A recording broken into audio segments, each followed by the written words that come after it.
Telugu Desam party చరిత్రలో మొట్టమొదటిసారిగా కడపలో మహానాడు కార్యక్రమాన్ని అట్టహాసంగా నిర్వహిస్తోంది. గురువారంతో ఈ 3 రోజుల్లో వేడుక ముగుస్తుంది. ఇక వచ్చే నెల 12తో కూటమి ప్రభుత్వం ఏడాది పాలన పూర్తి చేసుకుంటుంది. ఈ క్రమంలో పూర్తి స్థాయి మార్పులు చేర్పులకు సిద్ధమవుతున్నారట సీఎం చంద్రబాబు. ఇటు పార్టీ పరంగా కీలక మార్పులు చేయడం, అటు ప్రభుత్వంలో పూర్తిగా ప్రక్షాళన చేయడం లాంటి పనులు మొదలెట్టబోతున్నారని కూడా సమాచారం. పార్టీలో చేయబోయే మార్పులకు సంబంధించి ప్రస్తుతం జరుగుతున్న మహానాడులోనే కొన్ని కీలక నిర్ణయాలు తీసుకోబోతున్నట్టు కూడా చెప్తున్నాయి టీడీపీ వర్గాలు. టీడీపీలో లోకేష్ కి కూడా కీలక బాధ్యతలు అప్పగించే అవకాశం ఉందని కూడా చెప్పుకుంటున్నారు. అయితే వచ్చే 4 ఏళ్లలో పార్టీని మరింత పటిష్టం చేసే క్రమంలో ఆయనకు పూర్తి స్థాయిలో బాధ్యతలు కూడా అప్పగించాలనుకుంటున్నారు. సాధారణంగా అధికారంలో ఉన్నప్పుడు చంద్రబాబు పరిపాలన మీదే ఎక్కువగా ఫోకస్ చేస్తారు కాబట్టి పార్టీ వ్యవహారాల్లో లోకేష్ కు మరింత యాక్టివ్ రోల్ కూడా ఇవ్వాలనుకుంటున్నారు చంద్రబాబు. అందులో భాగంగానే పార్టీలో కీలక మార్పులు ఉంటాయని, ఆ విషయంలో చంద్రబాబు కూడా ఓ క్లారిటీకి వచ్చేసారన్నది టీడీపీ వాయిస్. ఆ విషయంలో ఇప్పటికీ కొన్ని సంకేతాలు వెలువడ్డాయి.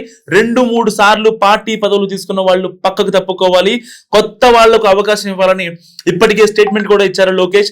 దీంతో మహానాడు తర్వాత పార్టీలో ఖచ్చితంగా మార్పులు ఉంటాయని కూడా అంటున్నాయి టీడీపీ వర్గాలు.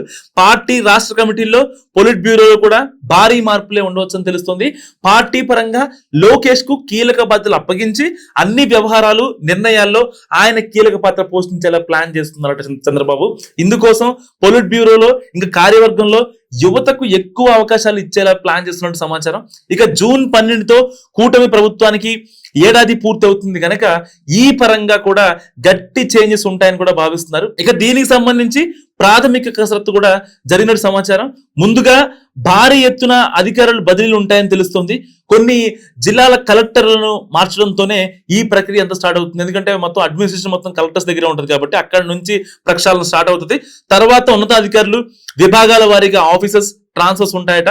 ఇక మంత్రివర్గంలో కూడా కీలక మార్పులు చేయడానికి సీఎం చంద్రబాబు రెడీ అవుతున్నట్టు కూడా సమాచారం. ప్రస్తుతం కొంతమంది మంత్రుల పనితీరు మీద తీవ్ర అసంతృప్తిగా ఉన్నారు ఆయన. సో అలాంటి వాళ్ళని తప్పనిసరిగా మారుస్తారన్న చర్చ జరుగుతుంది రాజకీయ వర్గాల్లో.